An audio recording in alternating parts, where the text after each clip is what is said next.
The campaign season is here, and your vote can make a difference. Comcast brings you the candidates on demand right now.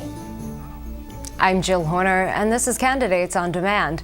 With me is Eric Beck. He is the Republican Party candidate for United States House of Representatives for New Jersey's 12th Congressional District. Thanks for being with us. Thanks, Jill. Thanks for having me. Let's talk a little bit about your background. You're a small business owner. Talk to us about that and why you're running.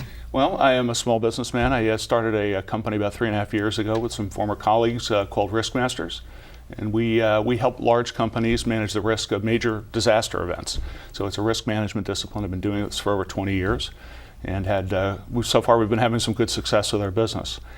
Why I started to run, I really saw the reason a couple days ago why I decided to run. My wife and I were going to an event. We were driving up Route 130 in North Brunswick. And we saw a man standing on the side of the road holding a cardboard sign. And as we approached him, we could read the sign, and it said, "We'll work for food." Now, you don't see that in my neck of the woods too often. But if you want to know why I'm running, it's to help somebody like that individual. There are 23 million unemployed in this country. And I have the skills and background to create jobs. I've actually created jobs in the private sector. Know a little about economics. I've been a lifelong student of economics. And interestingly enough, less than 25% of the members of Congress have any training in business or economics, which I think explains a lot about why we're in the economic situation we're in today. So I wanted to take my skills and try and do something to help those people like that individual standing on the side of the road. Let's talk a little bit about your economic agenda. You say this is the reason that you are running. You say it's a 3-point plan. One of the points is related to tax reform. Talk to us about that and why you say this is one of the pillars of your platform. Well, the tax code as it exists today, the federal tax code, is about as inefficient and ineffective as it can be with regard to growing the economy. It's really a conglomeration of special interest initiatives that have been added to the code over the years.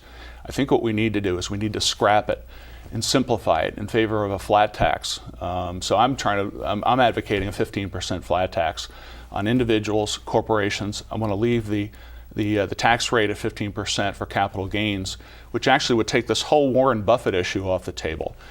It would also create incentives for companies to bring jobs back to the U.S. because a lot of the reason they're sending them overseas is because they're burdened with regulation and taxes, and the cost of keeping employees here is too high. By reforming the tax code, making it simpler and fairer, it would create an incentive to create more jobs here back at home. And you also want to repeal federal health care legislation that was recently passed. What would that do, and what would that mean for those who previously didn't have access to health care? Well, yeah, I am supporting the repeal of the Affordable Care Act, or Obamacare. There were a lot of promises made about Obamacare when it was first passed. We were told that it would be revenue neutral. Now we find out we needed over $700 billion to transfer from the Medicare Trust Fund to pay for it. Employers were told it would save them $2,500 per employee. Now we find out that it's costing them about, on average, $2,200 more. So I'm probably one of the few candidates running for, whether Republican or Democrat, running for federal office that's advocating an alternative reform plan called value-based health care. So I actually have an alternative proposal that is focused on making markets more efficient so that we can expand the availability of health care, reduce cost, and generally make it more accessible.